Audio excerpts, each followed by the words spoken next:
Today's lecture is all about performance management and appraisal. Okay, check this out. If you are hired to pick all the apples in an orchard in 3 days and do it in 2, should you receive an excellent performance evaluation and a monetary bonus as a reward? What if the owner found that you damaged 20% of the apples you picked, or that you were such a good picker that the owner would lose money by promoting you to crew chef, or you found out that one of last year's pickers was paid double than what you were paid for the same work? This example raises some of the questions organizations face in evaluating employees in the best way for the organization and the employee. Performance appraisal seems to be a very straightforward concept. It means measuring the output of a worker that contributes to productivity. Either you do the job correctly or you do not. In a perfect world, performance appraisals would involve only objectively measurable outcomes, evaluated by total objective raters. Now, accurate performance appraisals become even more important when one looks at how many other work functions are related to these scores.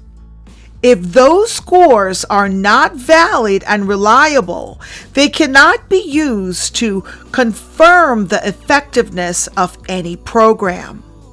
A strong relationship between performance appraisal scores and other scores will be meaningless if the performance appraisal scores are not valid and reliable.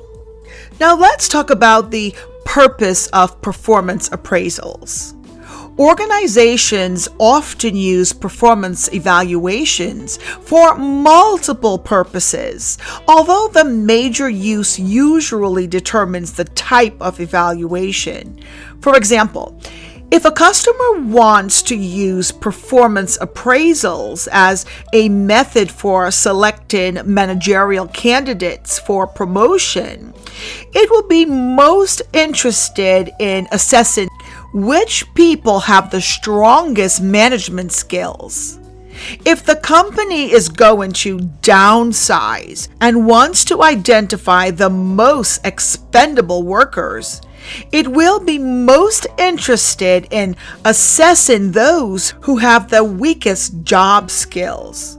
If the company wants to encourage growth among employees, input to workers will be an important aspect of performance appraisals.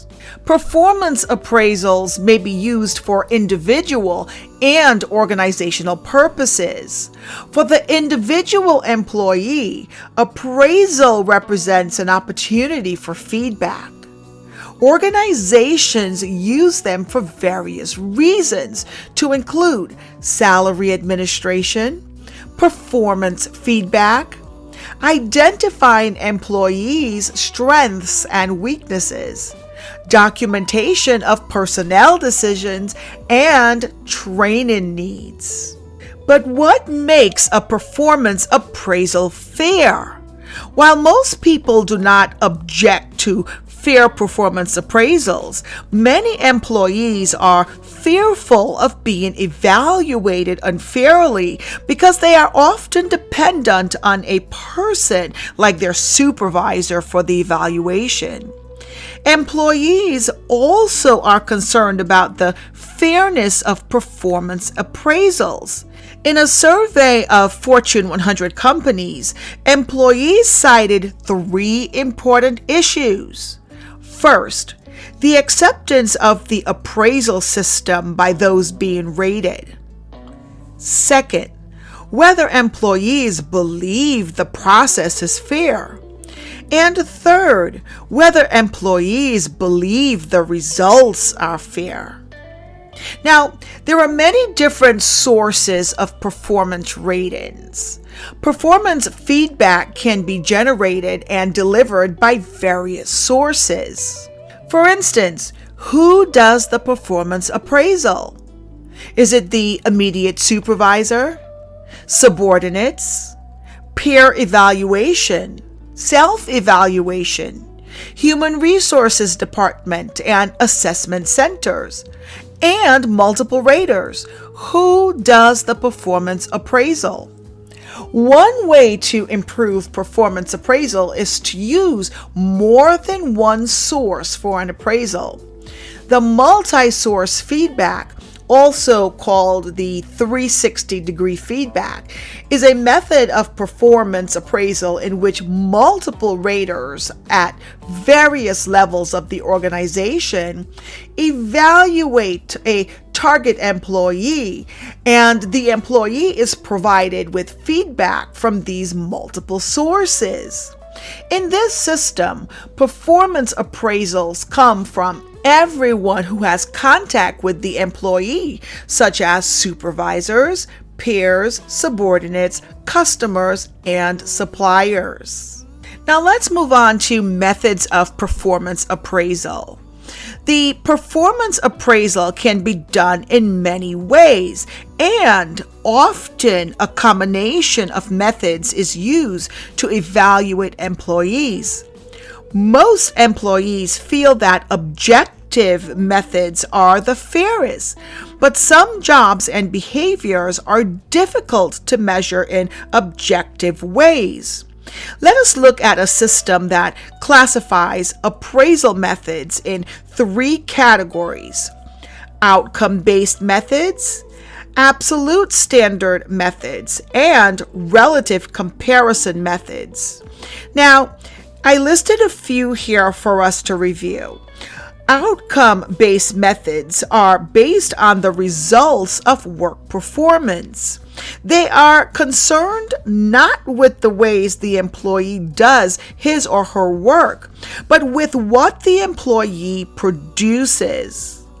In absolute standards methods, the evaluator indicates whether an employee's performance meets a standard that is described on the appraisal form. This is usually a yes or no judgment.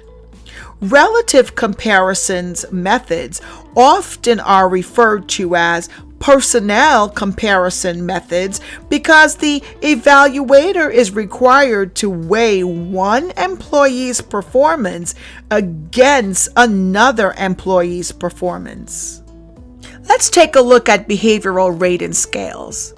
Researchers have attempted to correct the problem of vague trait statements on graphic scales by using specific behavioral descriptions at a number of points along a rating scale. Some of the most commonly used behavioral rating scales are the Behavioral Anchored Rating Scale, also known as BARS, the Behavioral Observation Scale, and the Behavioral Anchored Discipline Scale. The Behaviorally Anchored Rating Scale is based on comparing employees' job behaviors with specific performance statements on a scale of good or bad.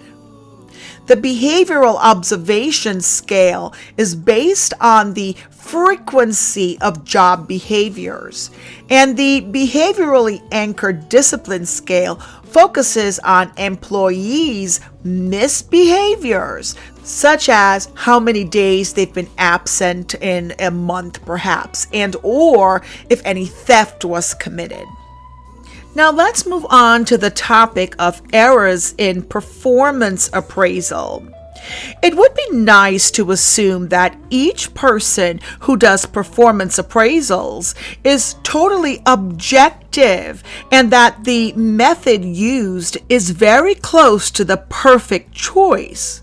Although most organizations try to achieve this goal, the combination of human raters and imperfect instruments can lead to several errors in performance appraisal. The more subjective the performance appraisal instrument is, the more open the appraisal is to these errors. Industrial organizational psychologists have been developing ways to help raters avoid the cognitive errors involved in performance appraisal. Some include the halo errors, leniency and severity errors, central tendency errors, contrast and similarity errors, and frame of reference errors. Now let's review some legal issues in performance appraisal. It is illegal in the United States to discriminate in performance appraisals on the basis of non-performance related factors such as age, gender, race, ethnicity, religion, gender identity, sexuality, and disability. In short, no employee can be promoted, demoted, fired, transferred, or laid off on the basis of any of these factors. As we have seen, performance appraisal has widespread implications for organizations because appraisal information is used for such important personnel decisions as promotions, demotions, layoffs, dismissals, and raises.